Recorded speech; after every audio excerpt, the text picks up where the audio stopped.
The mind at night, the new science of sleep and dreams, नींद और सपनों का नया विज्ञान। किताब एंड्रिया रॉक द्वारा लिखी गई है, जो नींद, सपनों और रात के समय में मस्तिष्क के कामकाज के विज्ञान का गहराई से अध्ययन करती है।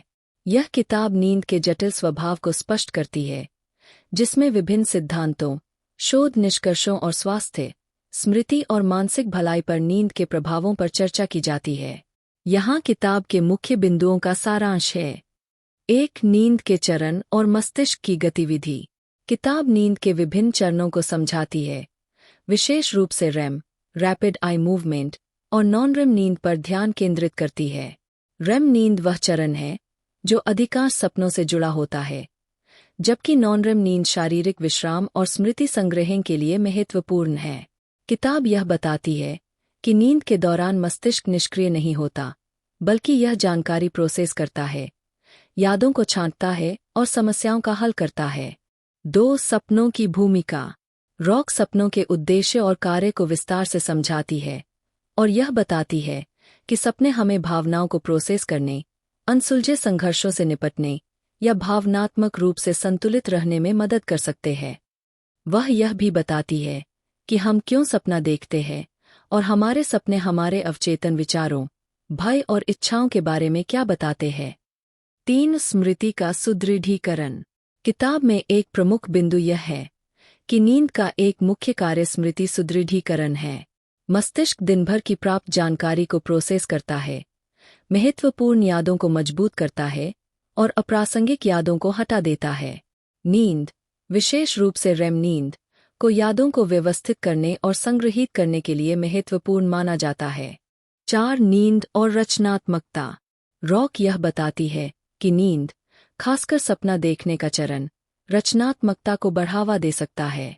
वह यह बताती है कि शोधों से पता चलता है कि लोग अक्सर एक अच्छी नींद लेने के बाद जटिल समस्याओं को हल करते हैं या रचनात्मक समाधान खोजते हैं। मस्तिष्क नींद के दौरान प्रतीत होने वाली असंबंधित जानकारी के बीच कनेक्शन बना सकता है, जिससे नवाचार और रचनात्मक सोच में मदद मिलती है। 5. नींद विकार।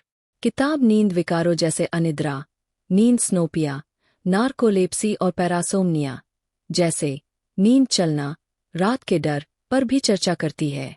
ये विकार मस्तिष्क के स्वाभाविक कार्यों को बाधित कर सकते हैं और मानसिक और शारीरिक स्वास्थ्य पर गंभीर प्रभाव डाल सकते हैं। 6. स्वास्थ्य पर नींद का प्रभाव। किताब का एक केंद्रीय विषय नींद और समग्र स्वास्थ्य के बीच संबंध है।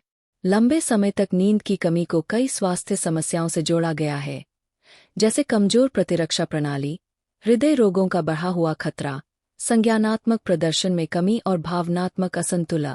लेखक नींद की अच्छी आदतों और उन उपायों पर भी जोर देती है जो बेहतर नींद को बढ़ावा दे सकती है। 7. हम क्यों सोते हैं, एक रहस्य।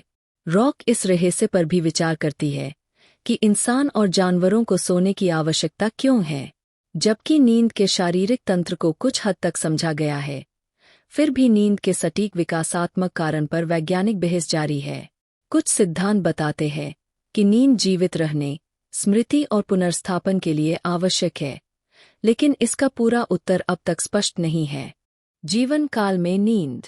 किताब यह भी बताती है कि जीवन के विभिन्न चरणों में नींद कैसे बदलती है, जैसे शिशु से लेकर वृद्धावस्था तक। यह बताती है कि वृद्धावस्था में नींद के पैटर्न में बदलाव हो सकते हैं, जैसे हल्की नींद और अधिक बार जागना। बच्चों के लिए नींद विशेष रूप से विकास और वृद्धि के लिए महत्वपूर्ण है, जबकि बुजुर्गों के लिए असंगत नींद मानसिक और शारीरिक स्वास्थ्य पर बड़ा असर डाल सकती है। 9. नींद विज्ञान का भविष्य। एंड्रिया रॉक नींद अनुसंधान के भविष्य की दिशा पर भी चर्चा करती है, विशेष रूप से यह संभावना कि न्यूरोइमेजिंग और अन्य उन्नत तकनीकों का उपयोग मस्तिष्क की गतिविधि को और अधिक समझने के लिए किया जा सकता है। नींद विकारों के लिए लक्षित उपचार विकसित करने की संभावना पर भी चर्चा की जाती है, साथ ही यह कि भविष्य में प्रौद्योगिकी कैसे हमारी नींद को सुधारने में मदद कर सकती है। निष्कर्ष। द माइंड एट नाइट किताब नींद की रहस्यमय दुनिया, इसकी मानसिक कार्यप्रणाली, स्वास्थ्य और मानसिक भलाई में भूमिका और इस विषय पर नए शोधों के बारे में एक व्यापक दृष्टिकोण प्रस्तुत करती है। यह किसी भी व्यक्ति के लिए दिलचस्प है जो नींद, मस्तिष्क और मानसिकता के रहस्यों में रुचि रखता है।